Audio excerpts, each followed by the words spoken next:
And as I thought, maybe you'd be interested in seeing what it looks like inside here. This is the rotor.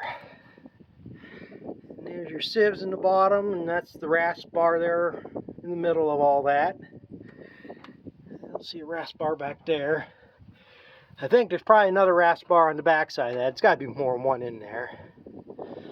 But as the corn comes up, it drops through there. It goes through here, and it scrubs the corn off. This is your adjustment for the sieves to help shell it better or whatever.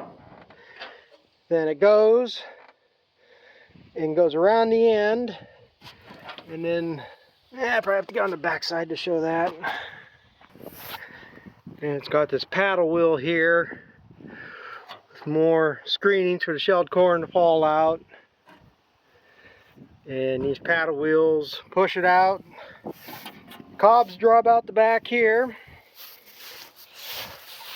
The corn falls through them sieve screens. This is your rotor. That's the discharge. I guess that'd be considered your clean grain elevator, because corn goes down that way across the end and back. It falls through, sifts through this, and then the fan on the other side blows up through here and blows any fines and stuff out. This sifts out the chunks of cob, bigger stuff. I gotta get that cleaned out of there. Don't know why I didn't clean that out before. And then you can see that auger in the bottom. Augers it across and then up the elevator, or auger. And what I thought was a gearbox on the bottom of the auger is actually just an inspection hole. The only thing is this gearbox right here that drives the auger off a chain. There's a chain that runs underneath it. That just has pump grease in it. Fresh grease. So I pumped grease till it started coming back out the hole. So again, this should be mechanically ready to go. I mean, all that's left is run it. I gotta check that inner elevator. I don't think that was that loose. I think that was fine. Yeah, that's fine. Don't have to adjust that. So I did readjust that chain and got that snugged up a little better. I think what happened here before is actually dropped down on that lip, and that's why I couldn't get it tighter. Get it up in place, it's tightened up. The only thing left is to figure out what I'm going to do with this. And again, I think what I'm going to do is get a bar stock run across here. I mean, this is all solid here. That should help stiffen it out. I mean, the worst is going to happen is going to bust it out on the bottom and nothing else. I'm going to see if I can put a half-ass welds in there, make it a little bit better or not. But I'll oil the chains. That'll be the last thing I do. But other than that, I guess it's ready to go. I have to look in the book again. There's something with these. I don't know if there's a slot here. I think there's something about if something was building up. There's one here and there's one sticking right up there in that shield. I think you just flip them over. Yeah, there's a slot on this side. You just take that so them tabs go in there. I forget what the book said they did, but yeah, like I say, these books are pretty damn confusing. They don't give no detail about what's grease. I mean, you just gotta look what's turning and see if there's a grease fitting there.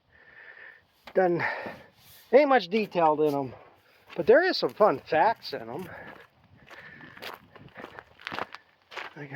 Book was, I think, is this one. This is the book for the sheller. No, it's in the book for the picker.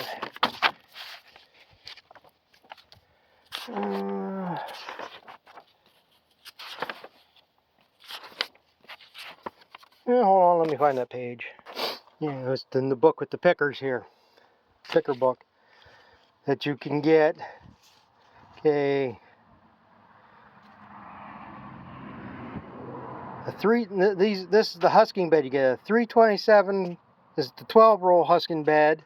A 326 is the 8-roll husking bed. 324 is the wide picker. 325 is the narrow picker. I had a 324 with a 326 husking bed. But that's one option on here. Then, did you know you could get a grinder? Number 318 grinder on these pickers?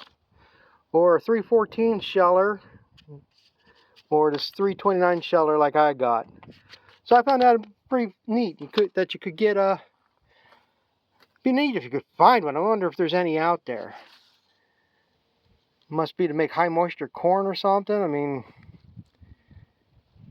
I don't exactly know what the purpose or why you'd want that, but I thought that was pretty neat. But then here's the. One nice thing about these, they had the pitcher parts in here. Okay, this is basically your returns, clean grain elevator if you want to call it, compared to a combine. And that's the auger. Let's be back.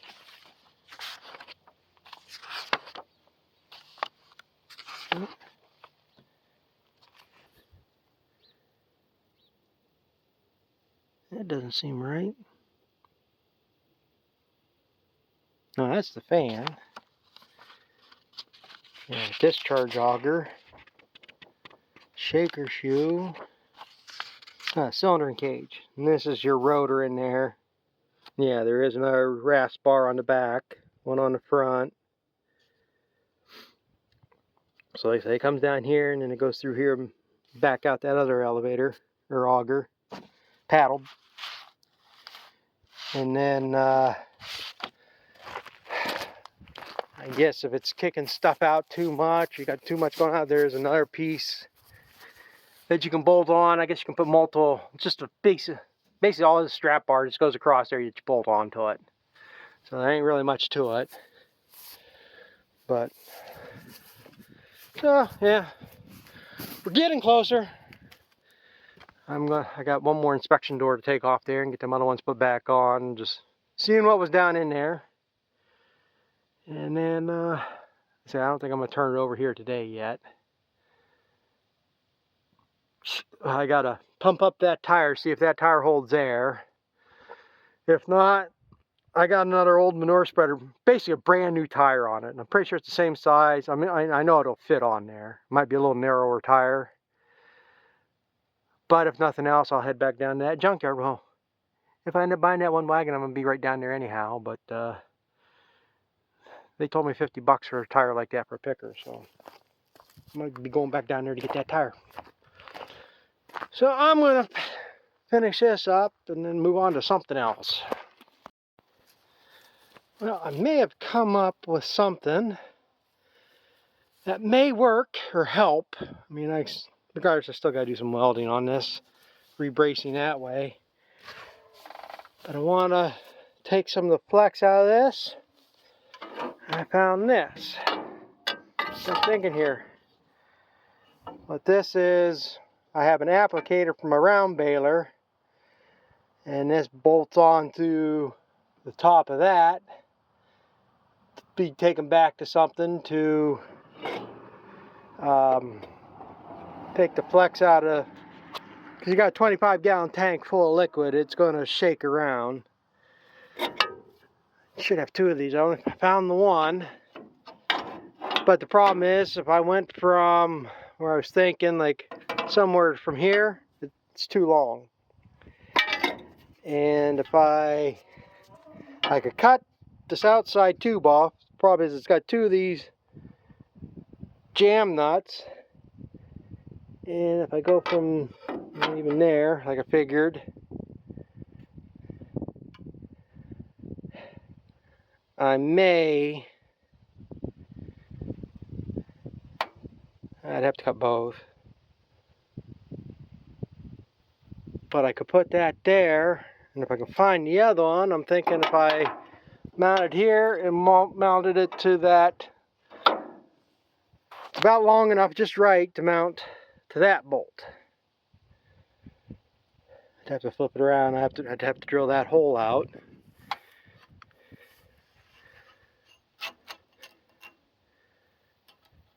Well, I have that above. That should be below. That works, your deflector up there.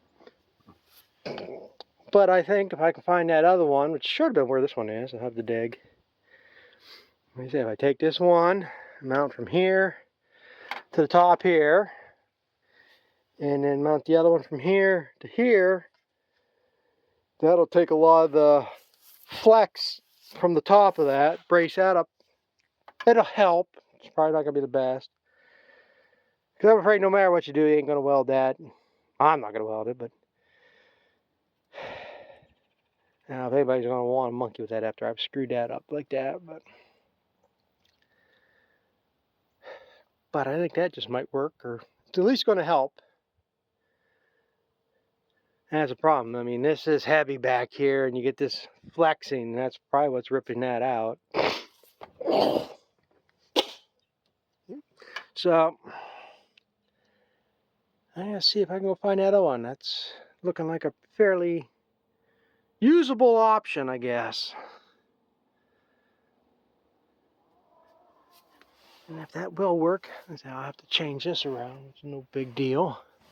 Oh, why the hell did I put that? I had to put that rope on. I don't know why the hell I put it above it. Should have went below, because it ain't doing no good. Well, it ain't hurt nothing. Oh, it's got to hold it so it centers into the wagon.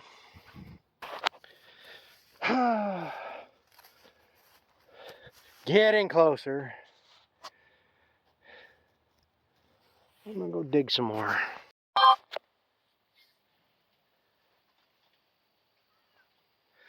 Well, it's a couple days later here. I worked on this a little bit yesterday. For the most part, I guess this thing is good enough to run. I monkeyed around. I don't know if it'll do a damn bit of good. I mounted this bar up here on this mast. I mean, that should help stiffen it up, keep some of the flux out of it from cracking things. I do got to go get another socket. I see this is, at least this bolt is loose. I'm not sure about the other one, but I got to get one of them flexible sockets. I can't get a regular socket or a wrench in there because somebody put a piece of angle iron down, so now you can't get a wrench or anything in there, but you can see that's loose, so them bolts need tightened up. So I gotta go through and redo them all again, or check them all again anyhow. So before I bust out a gearbox, but I was gonna wait until this is all done and start it up and oil the chains. Well, I'm not going to oil the chains right now, but I guess I'm gonna start it up and run it because every time you turn around, you find something else. Like I say, for one, I gotta grease that clutch down there, but the grease fitting is on top. So I got to turn it over so I can get it into a different position. And this chain needs to be tightened up. But I don't think I'm going to have enough slack or enough adjustment. So I'm going to have to take this off and take at least one link, if not two links out of it. But the problem is the master link is nowhere where I can find it. So I got to turn it over so I can get that into a different position. And then I still got to decide whether I'm going to try to weld something or... I never did check this side of the chain. Oh, right there's the master. No, I don't want to turn it over.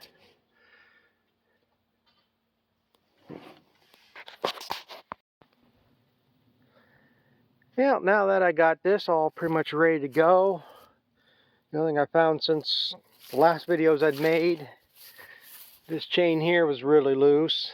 Tension or tightener was about all gone on it. So I ended up, I took out 2 full links, and I still got room where it could probably maybe get another link out of it, but it's in a good spot. It's got just about where it should be, so it should be good to go. And again, I guess, other than, I haven't turned it over yet, so other than doing that and oiling the chains, again, that's the last thing I want to do, because if I had oiled these chains already, then seen this one, it would have been a freaking mess to do anything with that chain. So that's the absolute last thing I'll do is oil the chains. So I guess until that point, I guess this is pretty much done. I got a few little other nit bits to do, but other than that, this should be ready to go. Well, should say when the corn gets ready. Probably going to be at least another week and a half yet, because last week, like I say, it's probably said at some point, last week I checked the corn, it was 27%. And we've had 3 or 4 really good drying days, but I don't think it's below 20 yet or much near 20. So, and then we got rain in the forecast pretty much for the next week. So with that being said, it could be 2 weeks before I'm ready to shell anything yet, but for the most part, this should be ready to go. The only other obstacle I had left was getting a wagon, and that's what I did today. Went and picked that up.